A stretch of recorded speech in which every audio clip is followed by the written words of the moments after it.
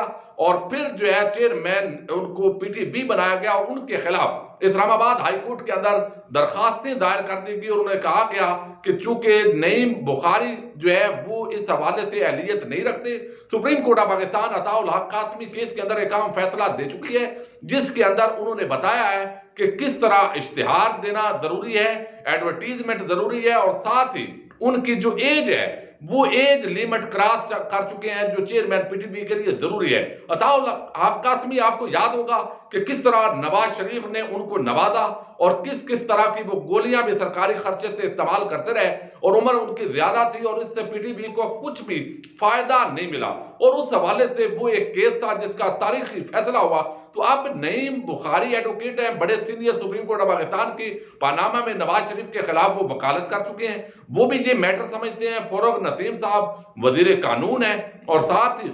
فواد چودھری صاحب اگرچہ پریکٹس تو نہیں کر رہا لیکن پھر بھی ایک ان کو نالج ہے لا کا۔ اتنے سینئر ممبران کے ہوتے ہوئے بیوروکریسی جو ہے وہ ان کو چونا لگانے میں کامیاب ہوئی ہے، چونکہ ہر جگہ جو ہے وہ یہ سمجھا جاتا ہے کہ جہاں بھی ہم ایسا کام کریں کہ کپتان جو ہے اس کو شرمندگی کا سامنا کرنا پڑے۔ تو آج اسلام آباد ہائی کورٹ میں اس کیس کی سماعت تھی، اور چیئرمین پی ٹی وی جو نعیم بخاری ہیں ان کو کام سے روک دیا گیا ہے، یعنی فی الحال ان کی جو تقرری ہے اس کو معطل کر دیا گیا۔ لیکن چیف جسٹس اطہر من اللہ صاحب نے کہا ہے کہ ہم ان کا احترام کرتے ہیں، ریگارڈ کرتے ہیں، چونکہ قانون کو فالو نہیں کیا گیا، اس لیے ہم ابھی جو ہے یہ عمران خان اور وفاقی کابینہ کی کورٹ میں پھینکتے ہیں کہ وہ اپنے رولز کے تحت دوبارہ ان کی تقرری کس طریقے سے کرتے ہیں۔ تو آج جو سماعت ہوئی اس کے اندر جو وزارت اطلاعات کا ایک بیوروکریٹ جو نمائندہ پیش ہوا، اس سے چیف جسٹس صاحب نے کچھ عام سوالات کی۔ انہوں نے کہا کہ آپ نے کیا سپریم کورٹ آف پاکستان کا فیصلہ پڑھا ہوا ہے جس کے تحت آپ نے تقرری کی ہے، اور دوسرا انہوں نے کہا کیا آپ نے اس حوالے سے ایڈورٹیزمنٹ کی تھی اور تمام تقاضے پورے کیے تھے۔ اس پر اس نے جو اطلاعات کا نمائندہ تھا اس نے کہا جی ایک سمری ہم نے 13 اور دوسری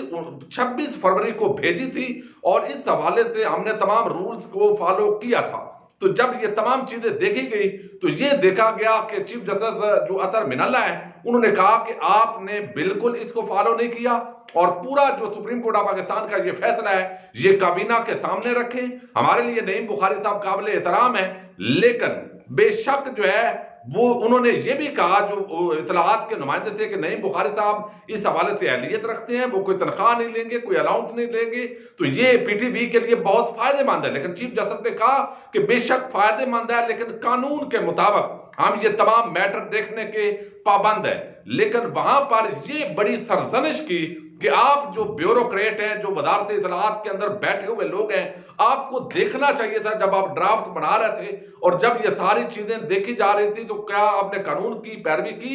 یا نہیں کی۔ تو اب آپ نے نعیم بخاری کو بھی شرمندہ کیا اور وفاقی کابینہ جو ہے اس کو بھی آپ نے شرمندہ کر کے رکھ دیا ہے، اور یہ کام آپ کو سوٹ نہیں کرتا۔ تو یہ ہمیشہ ہم نے یہ دیکھا ہے، خواہ آرمی چیف کی ایکسٹینشن کا معاملہ ہو یا چند دیگر معاملات ہو، تو جو بیوروکریسی ہے وہ اپنے کپتان سے شاید ایسے لگتا ہے مبینہ طور پر بادی النظر کے اندر ایسے لگتا ہے کہ وہ اپنا جو غصہ نکال رہے ہیں کہ عمران خان جو ہے اس کو ناکام کرنا ہے۔ تو ایسی غلطیاں ان سے ہوتی ہیں کہ بندہ سمجھتا ہے کہ یار یہ پڑھے لکھے لوگ ہیں جو یہاں پر رکھے ہوئے ہیں اور پھر وہ ایسے کرتے ہیں۔ لیکن اللہ کا کرم یہ ہے کہ کپتان پھر کامیابی کی طرف ہو جاتا ہے، لیکن وہ جو ایک پی ٹی وی کا پورا مافیا بنا ہوا تھا جو سمجھتا تھا کہ نعیم بخاری کو کسی بھی طریقے سے یہاں سے آؤٹ کرنا ہے، چونکہ ان کا تو کھانا پینا لگا ہوا ہے وہاں پر، وہ ایک طویل عرصے سے ملازمین زیادہ ہیں، کام نہیں کرنا، تنخواہ لے لینی ہے، حکومت کے خزانے پر بوجھ ہے، کوئی نئے پروگرام ایسے نہیں آ رہے ہیں، تو ان کا وہ خواب جو ہے وہ چکنا چور ہوا ہے، چونکہ جو استدعا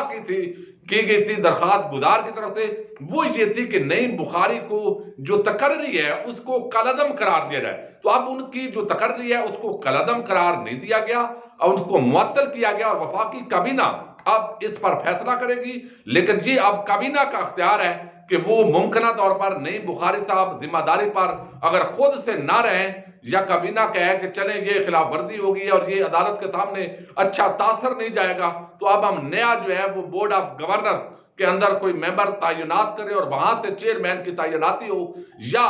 دوبارہ وفاقی کابینہ رولز کے تحت سارے معاملات کر کے تو دوبارہ ان کا تقرر کر سکتی ہے۔ پی ٹی وی مافیا کو اور بیوروکریسی کی سازش جو ہے چال وہ ناکام ہوئی ہے، اور آج پھر کپتان کو ایک مرتبہ پھر آج فتح ہوئی ہے۔ اپنے میزبان ساجد گندل کو نیکسٹ ویڈیو تک کے لیے اجازت دیجیے، اللہ حافظ۔